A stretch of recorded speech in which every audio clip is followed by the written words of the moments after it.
This is my pedal board. On it, I have this, which is a Voice Live 3. I use this to do vocal effects and guitar effects.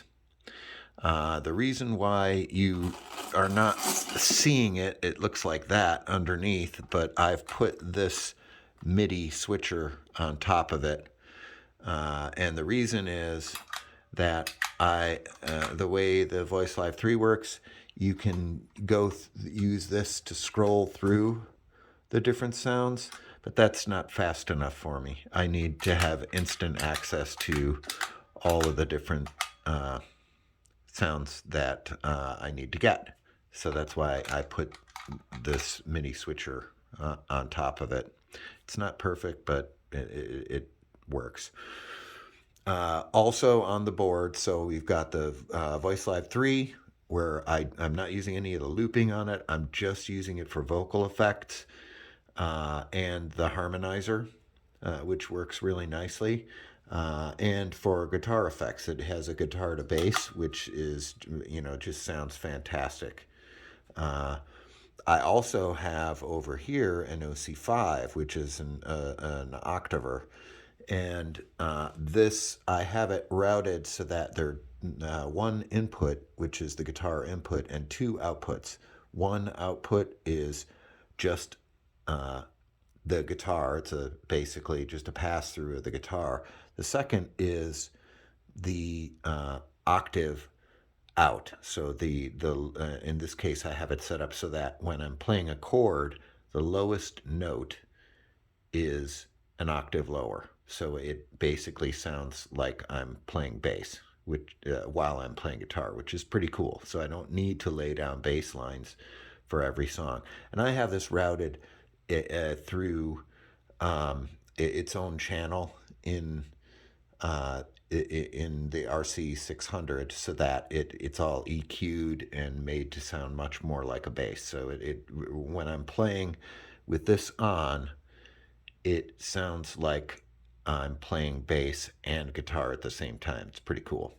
I have a tuner here just because it's nice to have a tuner. And of course, the big kahuna here, the RC600. So really on this board, I've got RC600, tuner, octaver, and the Voice Live 3. That's all I'm using. I'm going to go a little bit more into the guts of the board. Basically, I have beneath all of this, these are basically just, everything is strapped to the Holy board using zip ties. So if you see these zip ties, that's what's holding all this stuff on here. And it's just a metal chassis with a lot of holes in it. What I did for the input and output is I have three stereo connectors. That one's mono, but there's a stereo one. So this one is an output that it goes to the in-ear unit. This is an input that I believe is for, in fact, that's for the wireless. Sorry about the camera work. This is from the wireless, basically combines the signal from the violin and the guitar. So the violin and the guitar run in together. And this is where the vocals go into the Voice Live 3. So I've got it going with just a 1/4 inch jack. So, and that's it. So you can see the back of this. I've got the outputs for voice. I have a foot switch attached to it. I've got MIDI, a lot going on back there.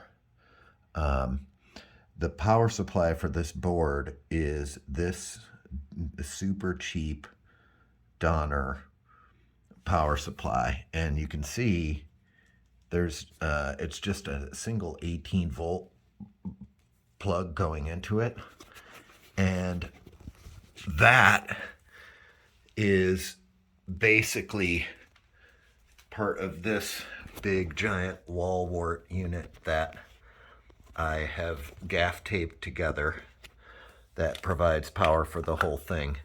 This provides power for this unit for the Yamaha, and I have a single power supply going in for all of these 5 wireless units. I don't know why it works, but it does. Probably not best practices for any of this stuff, but you know what? I have it in here and it works great. This rig is not noisy, you know, and it was inexpensive and easy to put together. On the right side of the board, there are 3 more stereo jacks on it. This one is a stereo input that I mix the keyboards and drums in stereo, running into the RC600, and I have 2 1/4-inch stereo outs that I use to feed the mains. So this board has a stereo output, and I just jack it into the mixing board, the house mixing board. I know it seems weird doing it with just a 1/8-inch jack or a 1/4-inch jack, but it works great.